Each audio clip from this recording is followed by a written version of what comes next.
이사야 43장 1절 천공 19페이지입니다. 네, 하나님 말씀은 이사야서 43장 1절 우리 한 목소리로 같이 읽도록 하겠습니다. 야곱아 너를 창조하신 여호와께서 지금 말씀하시느니라. 이스라엘아 너를 지으신 이가 말씀하시느니라.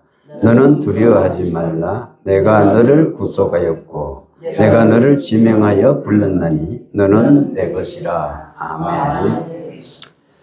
자, 오늘도 귀한 분들이 많이 오셨는데 앞뒤적으로 인사합시다. 잘 될 것입니다. 아주 잘 될 것입니다.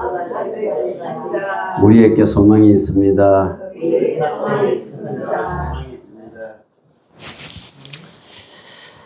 우리가 신앙생활을 할 때 많은 사람들이 과거 지향적인 신앙생활을 하는 사람이 있습니다.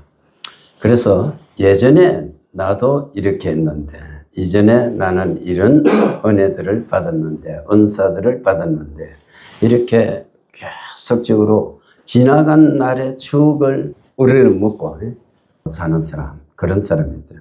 또 어떤 사람은 미래지향적인 그 신앙관을 가지고 계속적으로 이 다음에 예수께서 재림하시면 내가 어떻게 될 것인데 그것만 바라보는 사람이 있어요. 그래서 지금의 삶하고는 전혀 동떨어진 삶을 사는 사람들이 있습니다. 그래서 이 다음에 나는 천국 백성이니까 그래서 현실적인 이 모든 것을 도외시하고 신앙생활을 하는 사람들이 있습니다. 그런데 신앙은 여러분 과거도 미래도 아니고 현재입니다. 지금이에요. 지금 하나님은 구원하신 분이고 어제 구원하신 분이 아니에요.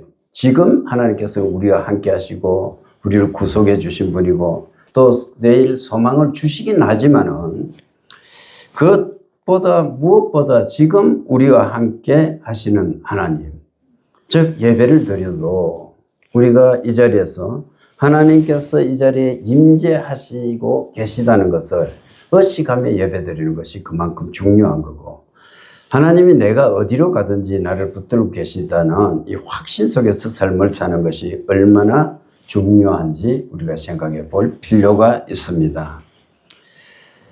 오늘 말씀은 우리가 잘 아는 말씀인데 과거도 미래도 아닌 현재, 지금 너는 누구인가에 관한 말씀과 같습니다.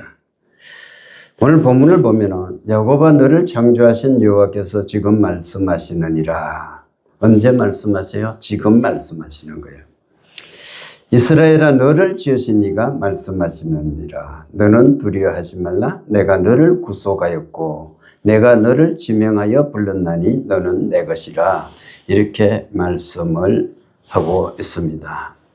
여러분, 우리는 한 달 전에 이 한 해를 시작할 때 하나님으로부터 예레미야 31장 17절 말씀을 우리가 본문으로 해서 어떤 비전을 받았습니까? 하나님께서 너의 장래에 소망이 있으리라 이런 말씀을 주셨습니다. 그래서 지난 한 달간에 하나님께서 우리에게 약속을 해주셨어요. 그래서 이것은 눈물의 자리에서 우리에게 위로해 주시는 말씀이었고, 또 아직은 완전히 회복되지 않았지만 우리의 모든 문제가 회복되어져서 이전보다 훨씬 더 나아질 것이라는 소망을 우리에게 주셨던 것입니다. 그리고 지난주에는 여러분 어떤 말씀을 주셨습니까? 에스겔서 37장 12절 13절 말씀을 통해 가지고 내가 사망을 당한 너희의 무덤을 열어주겠다. 그래서 내 백성들이 그 무덤에서부터 나오게끔 해주겠다. 이렇게 말씀하셨고, 오후 시간에는 우리의 영혼을 사망에서, 우리의 눈을 눈물에서, 우리의 발걸음을 넘어지면서 건져주신 하나님을 우리가 같이 생각해 보았습니다. 그래서 우리가 지난 시간에 보면 사망에서 눈물에서 넘어지면서 경험한 그러한 하나님, 그 넘어지면서 건져주신 우리가 경험한 하나님에 대해서 찬양하고 또 그 하나님이 어떠한 분인지를 같이 살펴보았던 것입니다. 여러분, 하나님께서는 지난주에 말씀하신 대로 우리 영혼이 사망해서 우리 눈이 눈물에서 우리 발이 넘어지면서 건져주시겠다는 약속이 지금 현실이 되었고 또 구원은 경험된 줄 믿습니다. 그러나 아직까지도 우리 삶에는 여전히 기도 제목이 많이 남아있고 내가 기도하는 것들도 성취되지 않은 것들이 많이 있을 수 있습니다. 그런데 오늘 본문 이사야서 43장 1절에서 보면은 지금 주어진 정체성에 관한 말씀을 하나님께서 말씀하고 있습니다. 하나님께서는 어떻게 말씀하고 있습니까? 그의 처지가 어떻든지 내가 너를 지명하여 불렀다. 너는 내 것이다. 이렇게 선언하고 있습니다. 하나님께서는 우리를 건져주셨어요. 지옥으로부터, 사망으로부터 이렇게 건져주셔서 우리를 내 것이다 이렇게 선언하고 있습니다.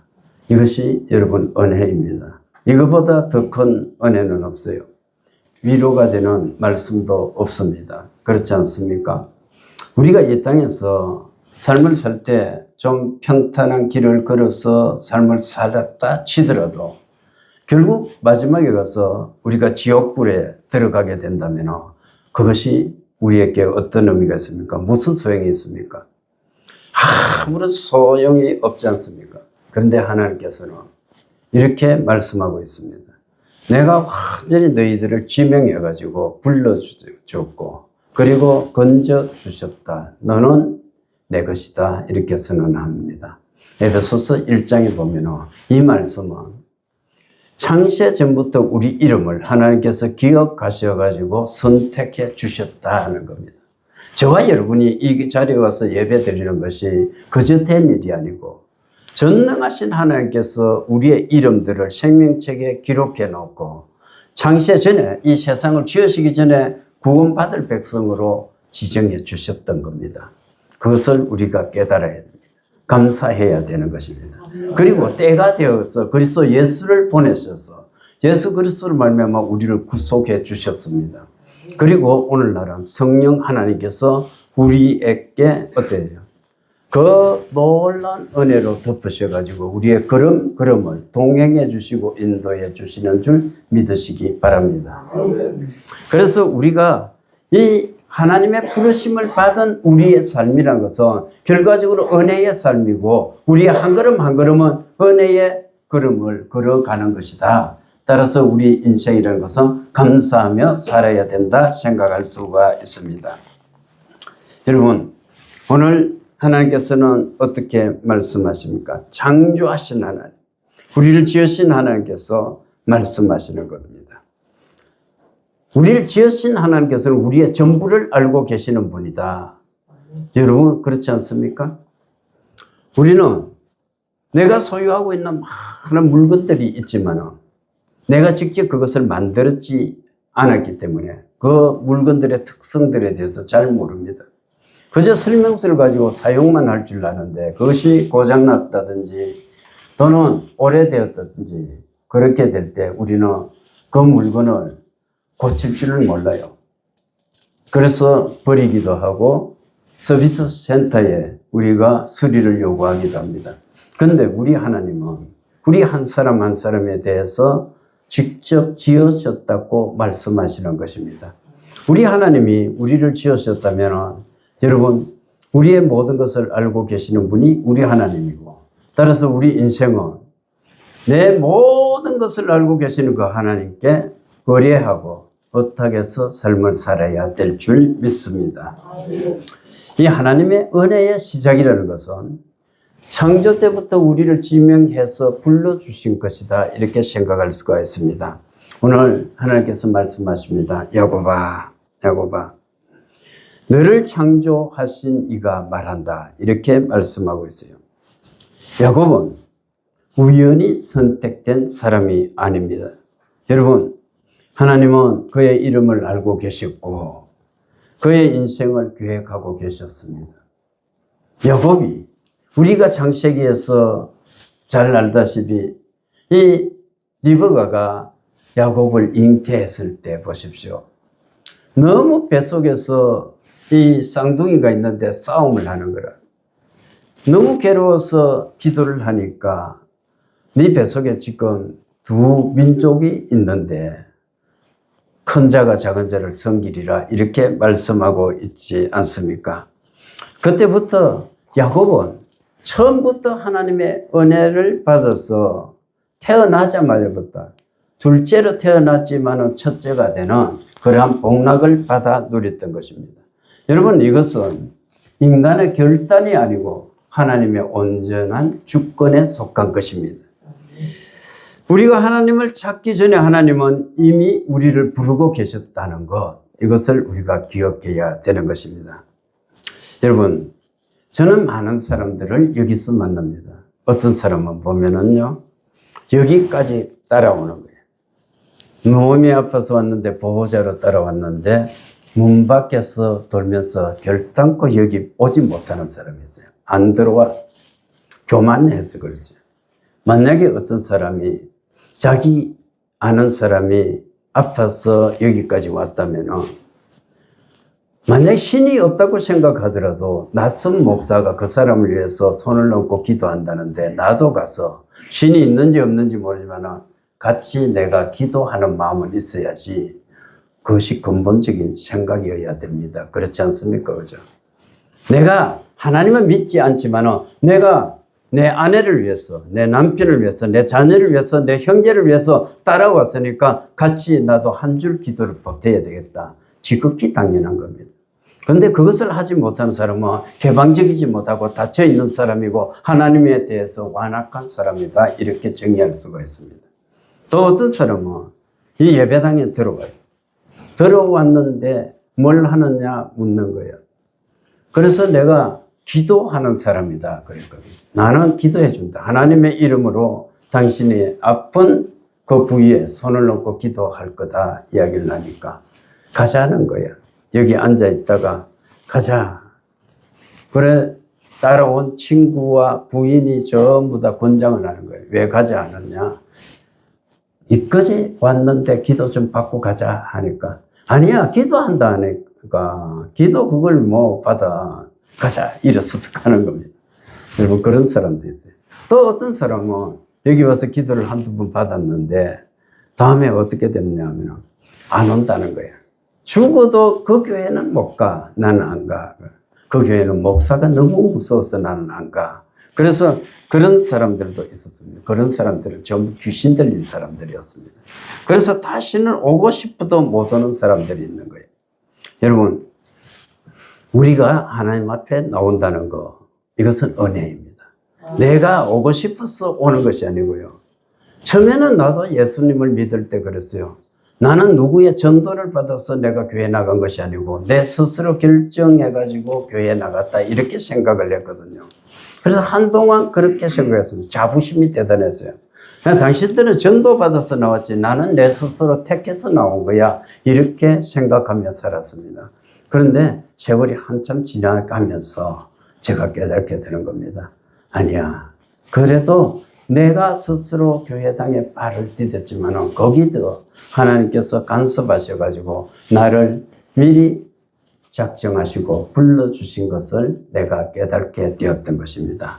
여러분, 지금 이 순간에 저와 여러분이 이 자리에서 예배하는 거 정말로 귀히 여기고 감사할 수 있기를 바랍니다.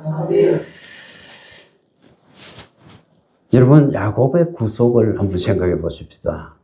야곱은 선합니까? 에서보다 선합니까?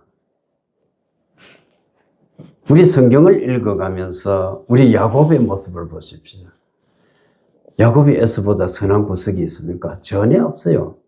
오히려 에서보다 훨씬 못한 부분이 얼마나 많은지 모릅니다. 저는 성경을 읽을 때 그렇습니다. 야곱은 제 모습하고 너무 닮아있어요. 저도 야곱과 같다 생각합니다. 조용한 사람, 활동적이지 못한 것도 저랑 같고 그래요. 막 이게 보면은 남의 모든 것 이것을 내가 스스로 쟁취하려는 것, 이 세상의 어떤 것도 내가 스스로 쟁취해서 차지하려고 하는 욕망도 비슷한 것 같아요. 저도 끊임없이 막 어떤 일들을 해나가면서 만족하지 못하는 그러한 삶을 살아왔었거든요.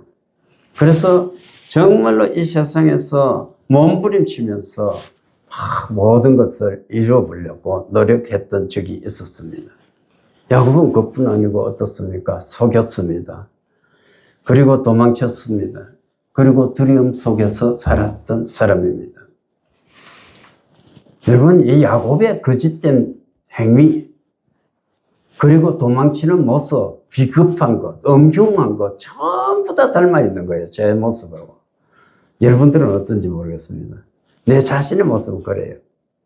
정말로 그런 것입니다. 그래서 저는 지난날에 어떤 날 글을 쓸 때 야곱의 모습을 가지고 제 자신이 그거 형상화해서 글을 쓴 적도 있습니다. 그럼에도 불구하고 하나님은 오늘 말씀하시는 거예요. 내가 너를 구속하였다. 이렇게 말합니다. 여러분, 이 야곱은 선에서가 아니고 하나님의 사랑 때문에 구속받은 존재입니다. 그것은 바울이 로마서에서 상세하게 설명하고 있습니다. 하나님께서 처음부터 야곱은 사랑하시고 에서는 미워했다 선언하고 있는 겁니다. 여러분, 구속이라는 것, 이것은 조건이 아닙니다. 저와 여러분이 이 자리에 와 있는 것, 이것은 값을 치른 은혜 덕분이지. 내가 잘났어도 어떤 조건을 구비했어도 내가 공로가 있었어도 아닌 것을 우리는 잘 알고 있습니다. 이 자리에서 우리가 한꺼번에 모여서 한 음성으로 같은 뜻을 품고 주를 높이며 예배하는 것조차도 우리의 결단 때문에도 우리의 마음이 착해서도 아닌 것, 전적인 하나님의 은혜라고 우리는 알고 있습니다. 믿을 수 있기 바랍니다.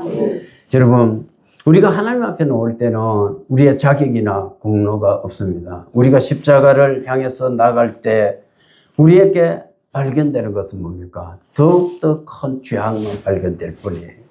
우리는 십자가 앞에 설 때마다 내가 죽을 수밖에 없다는 그러한 절망 속에서, 그 절망 속에서 하나님이 나를 구속해 주신 그 사랑과 은혜를 기억할 수밖에 없고, 그것을 노래할 수밖에 없고, 그것을 내 입술로 고백할 수밖에 없습니다.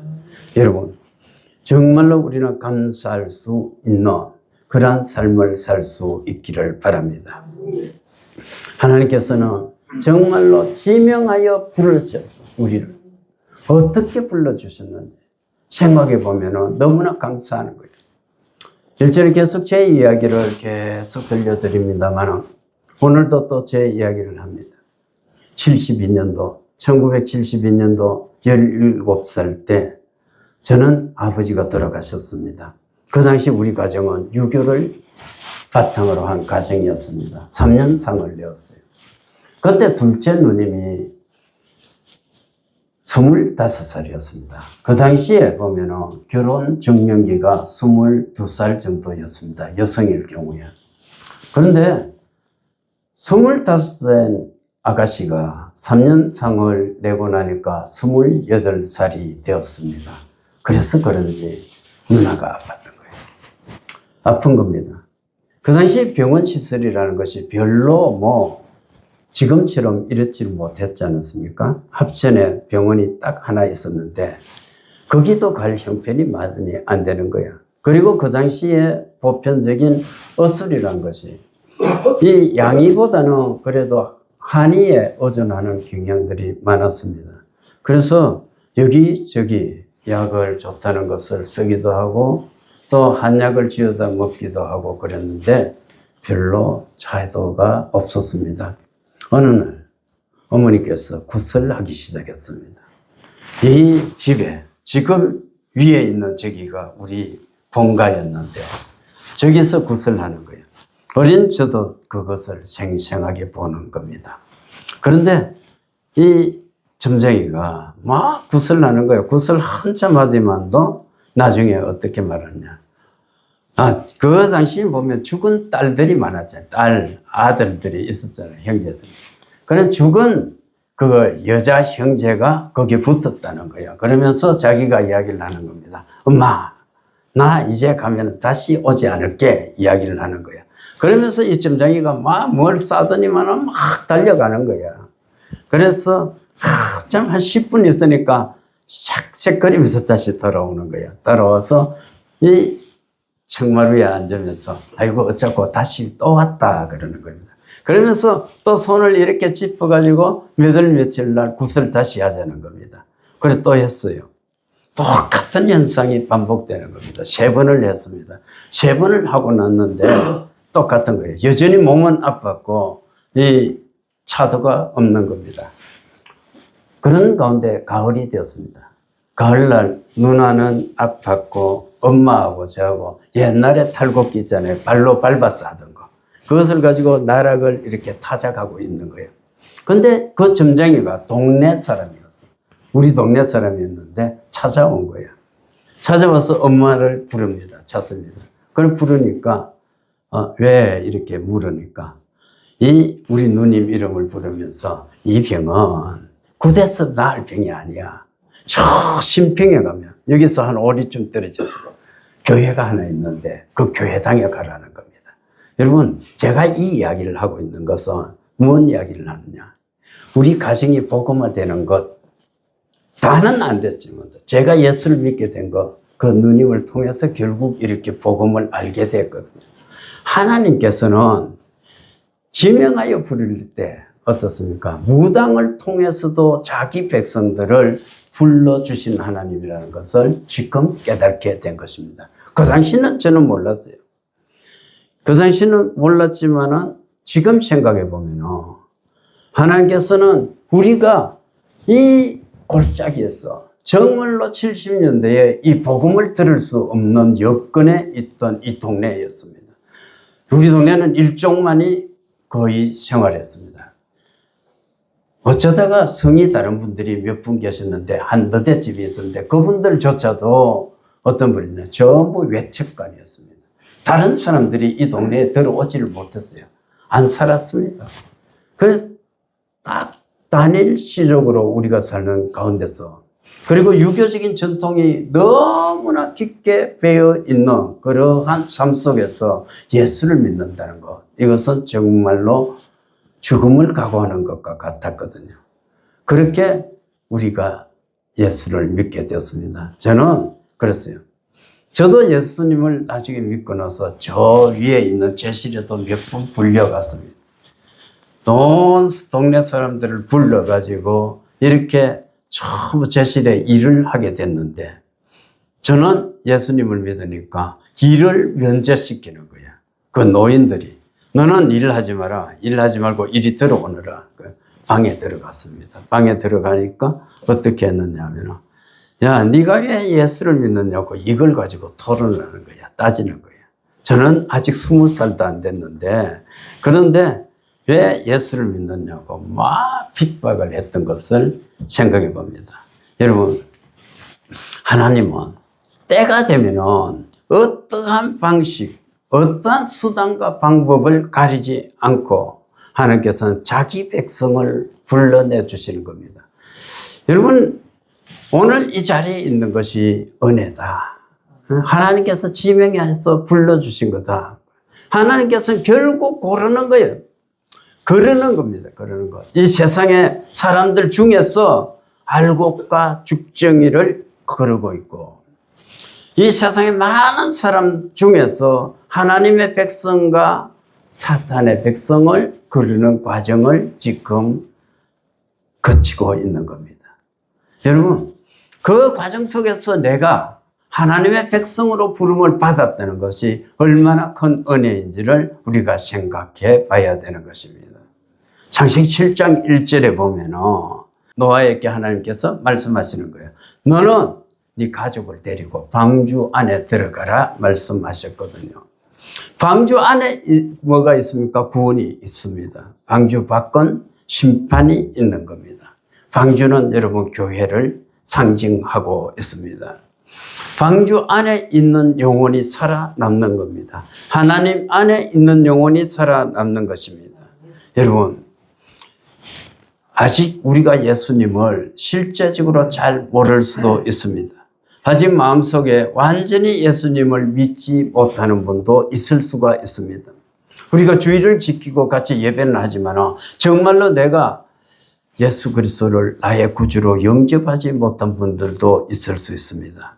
그렇지만 여기서 여러 가지 사유로 우리가 만남을 가지게 됐습니다. 어떤 분은 몸이 허약해서 질병을 통해서, 또 어떤 분은 문제가 있어가지고 그 문제를 해결하기 위해서, 그래서 이렇게 나왔습니다.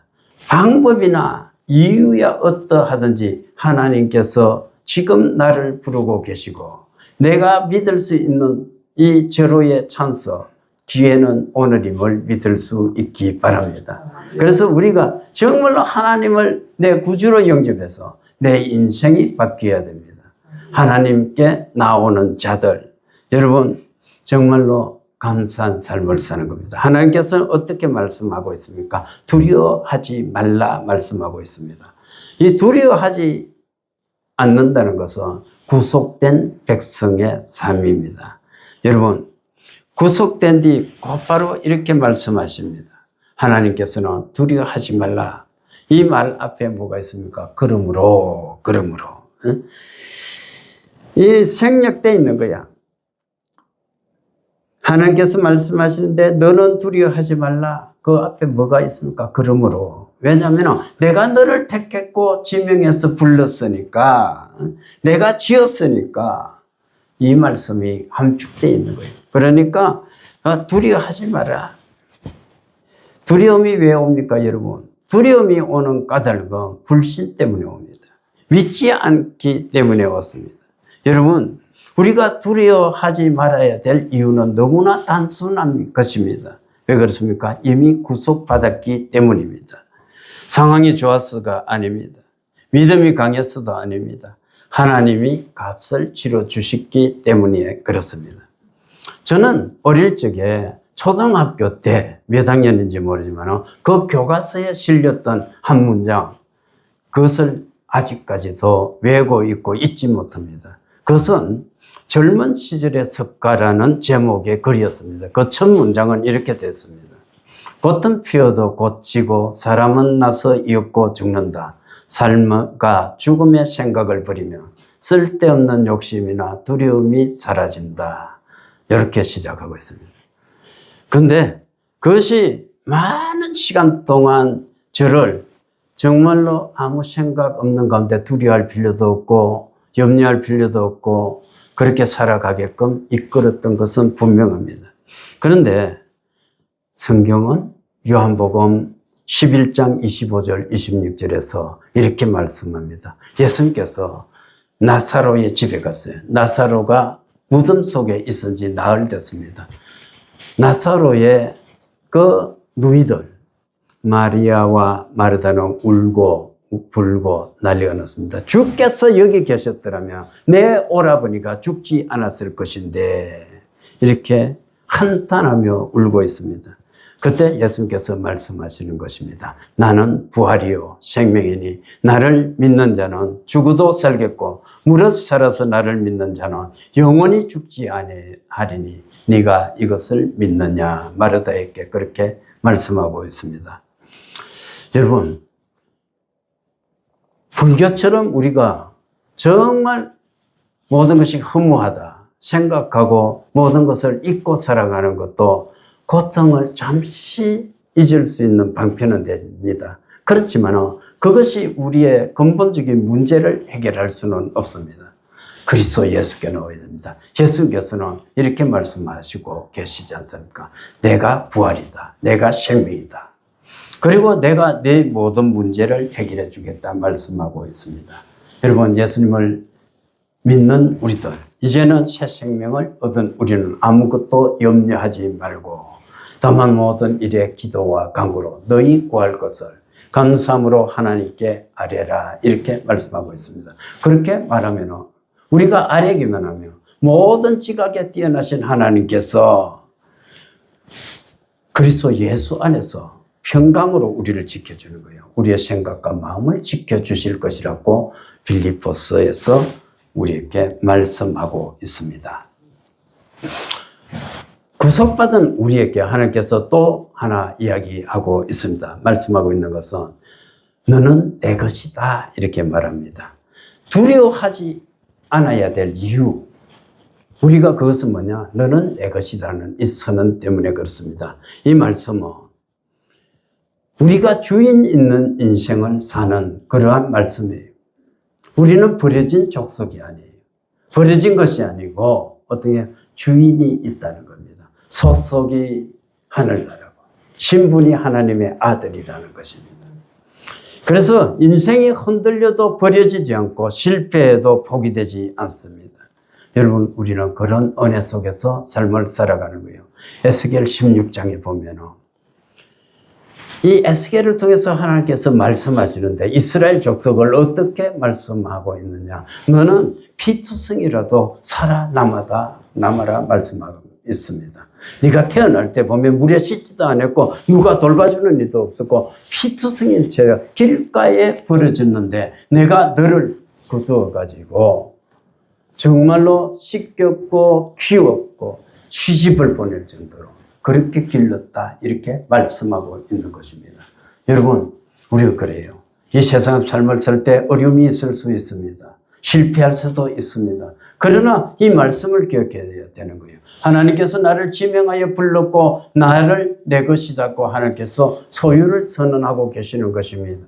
그리고 그 하나님께서 너는 피투성이라도 살아남으라고 말씀하고 있는 것입니다. 그 피투성이라도 살아남을 수 있는 것은 전적으로 하나님의 은혜 때문에 가능한 것임을 믿으시기 바랍니다. 여러분, 출애굽기 6장 6절에서 7절을 우리가 한번 읽어봅시다.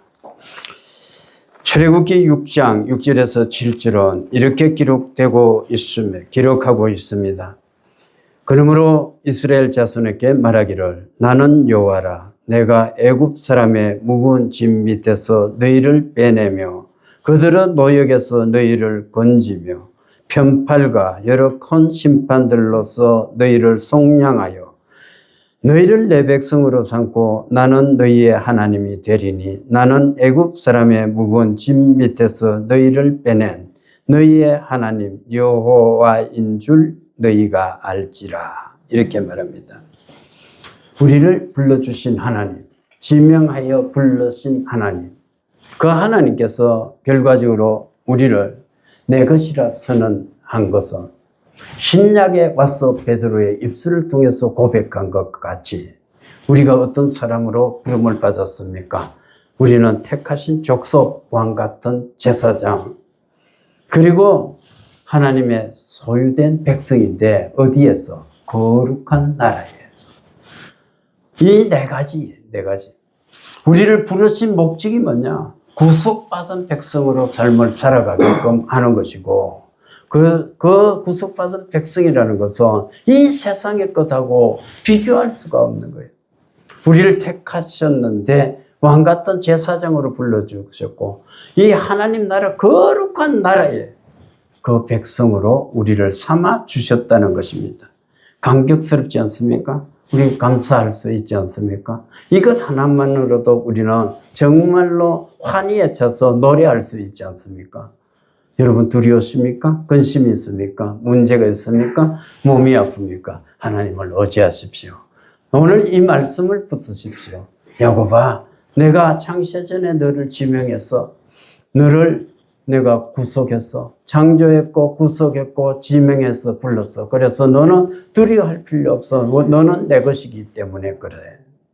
이렇게 말씀하고 있습니다. 여러분, 신앙이라는 것은 언젠가의 이야기가 아닙니다. 지금 현실적인 문제, 지금 이야기입니다. 우리는 지금 이야기를 같이 하나님으로부터 듣고 있고 지금 이야기를 세상 사람들에게 들려주고 있는 것입니다. 지금 저와 여러분은 하나님의 소유로 살아가고 있습니다. 여러분, 하나님께서 말씀하고 계세요. 내가 너를 지명하여 불렀다.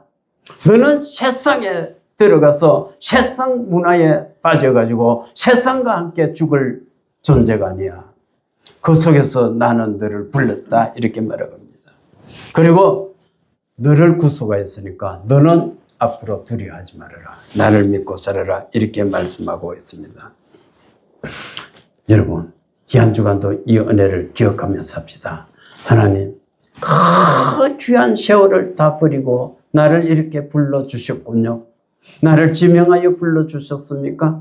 내 한 사람을 살리기 위해서 그리스도 예수께서 십자가에 달려 돌아가셨단 말입니까? 그러면 내가 어떻게 살아야 됩니까? 우리가 질문을 해봅시다. 하나님의 은혜를 알고 하나님의 이 말씀을 붙들고 감사로 살아갈 때 저와 여러분, 하나님의 백성됨을 우리 스스로가 또 깨닫게 될 뿐 아니고 또 세상 사람들 앞에서 당당히 증언하며 살 수 있을 것입니다. 오늘 이 말씀, 내가 너를 지명하여 불렀다. 너는 내 것이라는 것을 가슴에 새기며 저와 여러분이 이 한 주간도 힘차게 삶을 살아서 주님의 영광을 위해서 쓰임받고 승리하는 삶을 살 수 있기를 주님의 이름으로 축원합니다. 아멘.